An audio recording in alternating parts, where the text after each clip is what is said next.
দেখুন বন্ধুরা, ছাদের পরে এই লাউ গাছগুলো হয়েছে।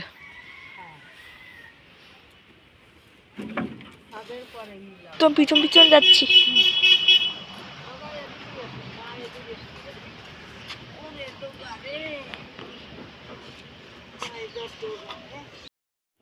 বন্ধুরা, টাটকা টাটকা লাউ পাতা তুলে আজকে একটা নতুন রান্না আপনাদের সাথে শেয়ার করব।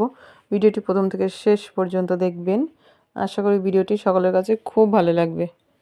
প্রথমে লাউ পাতাগুলি ভালোভাবে বেছে নেওয়া হচ্ছে, আর এই কাজটা আমার মা করছে। পাতার ডগার থেকে মানে এরকমভাবে শিরার দিকে টান মারলে কিন্তু এরকম একটা মানে শিরার উপর থেকে এরকম এই যে খুব সুন্দরভাবে এরকম একটা জিনিস উঠে আসবে। তো এটা বাদে দিতে হবে। এবারে মশলাগুলো রেডি করে নিতে হবে। মশলার মধ্যে এখানে জিরে বাটা, আদা বাটা, কাঁচা লঙ্কা বাটা, আর এখানে গোটা গরম মশলা এবং পরিমাণ মতন ঝালের জন্য শুকনো লঙ্কা বেটে নেওয়া হচ্ছে। আর এদিকে আমার মেয়েটা কুল কুড়াচ্ছে আর বলছে আমাকে একটু দেখাও। আর এই মশলা বাটার কাজটা আমার মাই করছে। এখানে একদম টাটকা তাজা কই মাছ নেওয়া হয়েছে, যেটা কিন্তু বিলের কই। একদম এগুলো এত সুন্দর হলুদ হলুদ হয়ে গেছে কইগুলো। তো খুব সুন্দরভাবে বেছে এইরকম দেখুন এই এসে এসে দেওয়া হয়েছে, যাতে মশলাগুলো কিন্তু কই মাছের ভিতরে ভালো করে প্রবেশ করতে পারে। এখানে পরিমাণ মতো লবণ, হলুদ, জিরে বাটা, আদা বাটা, কাঁচা লঙ্কা বাটা, মানে যেসব মশলা বেটে রাখা হয়েছিল সেইগুলো দিয়ে দেওয়া হলো। ভালোভাবে মেখে নিতে হবে। এখানে কিন্তু কাঁচা সরিষার তেল ব্যবহার করতে হবে।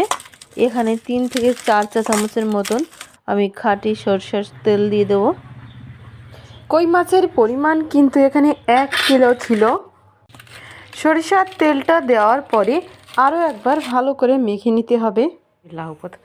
এইবারে দুটো দুটো করে লাউ পাতা একত্রে এইভাবে রেখে দুটো দুটো করে মাছ এবং মশলার সাথে দিয়ে এরকম করে মুড়ে নিতে হবে। তারপরে যে এমনি সুতো, মানে সেলাই করার জন্য যে গুটি সুতো হয়, সেই গুটি সুতোর সাহায্যে বেঁধে নিতে হবে। এইগুলো হাতের দিকে তাকালে ভালো বুঝতে পারবেন যে কাজটা ঠিক কীভাবে করা হচ্ছে। এই যে দেখুন,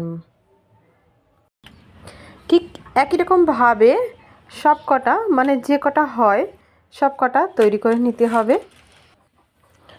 তো আমি এখন বাপের বাড়ি যেহেতু, ওই কারণে আমার মাই বেশি রান্নাবান্না করছে, আর আমি তো ওই যে ভিডিও বানানোর জন্যই ব্যস্ত। কারণ এত সুন্দর সুন্দর মানে গ্রাম্য রান্না, যেগুলো কিন্তু মিস করা যাবে না। তো আপনারা এইভাবে যদি কই মাছ ভাপা বা ভাতে খেয়ে থাকেন তাহলে আমায় কমেন্টে জানাবেন। আর যদি না খেয়ে থাকেন তাহলে কিন্তু এইভাবে অবশ্যই একদিন ট্রাই করবেন, দেখবেন ভীষণই খেতে টেস্টি হয় এবং খুব স্বাস্থ্যকরও রান্নাটা। এইখানে আবার দুটো মুরগি মিলে দেখুন কীরকম মারামারি করছে।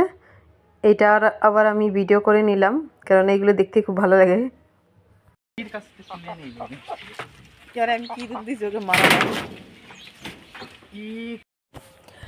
এখন যেহেতু শীতের সিজন এবং চারিদিকে শুধু সর্ষে সর্ষে ক্ষেত, মানে মাঠটা পুরো হলুদ হয়ে আছে, সেই দৃশ্যটাও একটু আপনারা দেখুন, কত সুন্দর লাগছে দেখতে। একদম মানে মাঠের সারা মাঠ জুড়েই পুরো সর্ষে ক্ষেত। এইদিকে ভাত রান্নাও কিন্তু হয়ে গেছে। মানে ভাতটা যখন 50% মতন গলে যাবে তারপরেই কিন্তু ওই মাছগুলো ভাতের উপরে উপরে দিয়ে দিতে হবে, মানে মাছগুলো ভাপিয়ে নেওয়ার জন্য। সেই কারণেই ভাতটা দেখছে আমার মা যে ভাতটা ঠিক কতটা পর্যন্ত হয়েছে। আর ভাতটা মানে একটু চাল চাল অবস্থায়, মানে ওই যে বললাম 50%-এর মতন ভাতটা যখন গলবে তারপরে লাউ পাতা মোড়া কই মাছটা এরকম মানে হাঁড়ির মধ্যে উপরে উপর করে দিয়ে দিতে হবে। ঢাকনা দিয়ে ঢেকে ভাতটা পুরোপুরি গলে যাওয়া পর্যন্ত জাল দিয়ে নিতে হবে। ততক্ষণে কিন্তু মাছটাও ভাপানো হয়ে যাবে, মানে মাছটা রান্না হয়ে যাবে। আর এই দেখুন রান্নাটা কিন্তু পুরোপুরি কমপ্লিট। আর ভাতের জলটা এমন পরিমাণে দিতে হবে যেন জলটা ভাতেই টেনে যায়, এইদিকে একটু খেয়াল রাখতে হবে। আর আমার মা ভাত বেড়ে দিচ্ছে সবার থালে থালে, মানে বাবা ভাই। কই মাছ আমরা বিভিন্ন প্রকারে খেয়ে থাকি, তেল কই, বেগুন কই, বিভিন্নভাবে রান্না করে খেয়ে থাকি। তো কই মাছ ভাতে এইরকমভাবে খেয়ে দেখবেন, স্বাদে তো অসাধারণ লাগে, ভীষণই স্বাস্থ্যকর রান্না। ভিডিওটি ভালো লাগলে লাইক, শেয়ার এবং চ্যানেলটিকে অবশ্যই সাবস্ক্রাইব করে রাখবেন।